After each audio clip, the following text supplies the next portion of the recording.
Salut tout le monde et bienvenue dans une nouvelle vidéo qui va être un petit peu particulière parce que ça va être un peu plus du face caméra. Je me suis mis dehors mais il a plu toute la nuit et là il fait encore bien couvert donc à tout moment je me fais saucer. Mais je dois absolument filmer parce que je dois sortir cette vidéo demain donc le timing est assez short. Donc pour vous faire un petit récap de ce qui s'est passé dernièrement, donc je suis arrivé au Portugal, j'ai essayé de surfer, ça n'a pas été très concluant. Je vous prépare d'ailleurs une petite vidéo là-dessus qui va sortir j'espère bientôt mais c'est pas évident avec les conditions que j'ai donc j'essaie de faire avec ce que j'ai. Ensuite j'ai visité des villes un peu sympas, donc Péniché, Nazaré.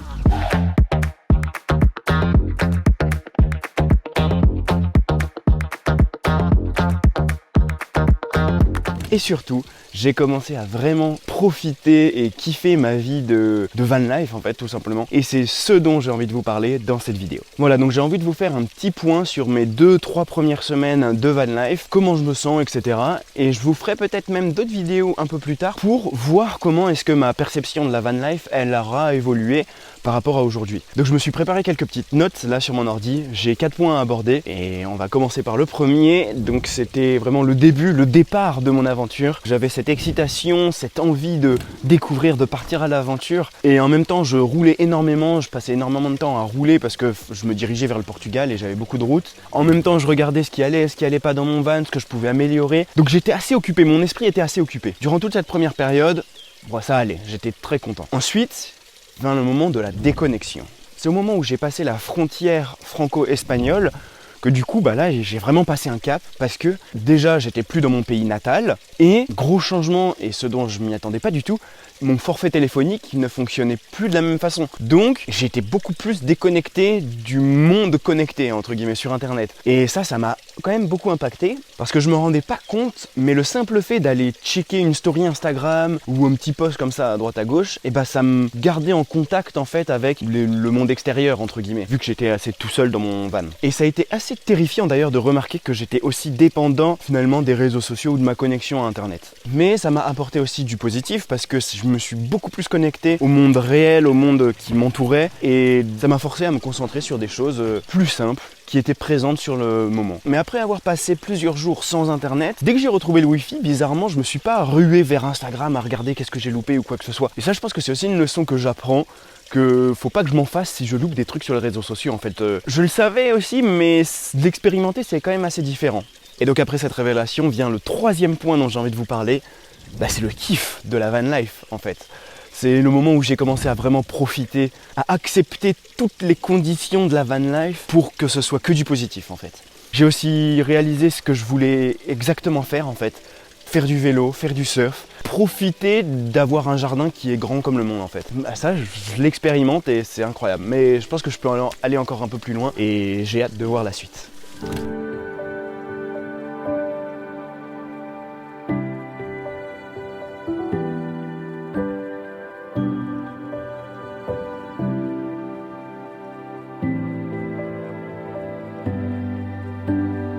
Aussi mon but avec mon van, c'était de me retrouver dans des coins assez isolés, avec des vues de fou.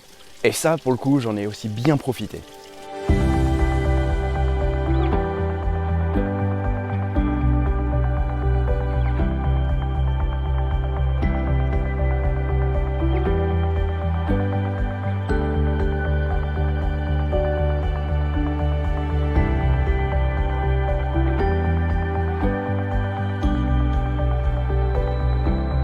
J'ai passé quasiment toutes mes nuits dans des coins paradisiaques et c'est exactement ce que je voulais expérimenter.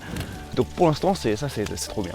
Et je pense que j'ai encore tellement à découvrir. Là, je suis que sur une partie infime du monde. Je suis au Portugal. Mais quand je vais expérimenter tout plein dans d'autres endroits dans l'Europe, je pense qu'il y a tellement de surprises qui m'attendent et ça va être incroyable. Donc restez connectés si vous voulez voir ça. Ça va être fou. Et le quatrième point que je voulais aborder, qu'on m'a énormément posé avant que je parte en voyage, c'est la solitude. Est-ce que je ressens la solitude? Comme je vous ai dit au début, j'étais très occupé à rouler ou à m'extasier devant tout et n'importe quoi. Donc mon cerveau était assez occupé et j'avais pas le temps de réaliser en fait la solitude. Donc ça me gênait pas déjà. Mais c'est une fois que j'ai passé la frontière et que je me suis vraiment retrouvé déconnecté du monde, là ouais, j'ai commencé à vraiment ressentir la solitude me peser sur moi. Et je dirais que c'était plus dû au fait que je m'ennuyais, parce que je déteste m'ennuyer, je pouvais pas surfer, il n'y avait pas du tout les conditions.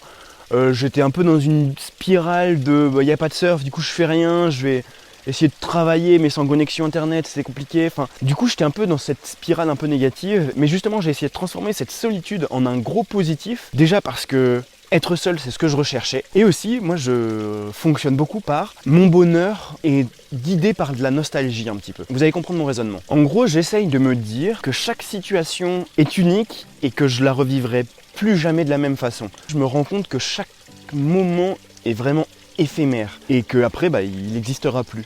Et ça me rend déjà nostalgique. Et du coup, ça me rend heureux parce que je me dis, ouais, là, je vis un moment unique. Et il n'y a que moi qui l'expérimente comme ça, et je sais pas, moi ça me rend heureux entre guillemets. Je sais pas comment expliquer ce sentiment-là de nostalgie qui me rend heureux. Et le fait aussi de capturer ces moments-là en vidéo, et c'est vraiment un moyen de capturer un moment unique et de le conserver dans une boîte. Finalement, mon seul regret que j'ai en van life, c'est de ne pas pouvoir passer plus de temps dans chaque endroit.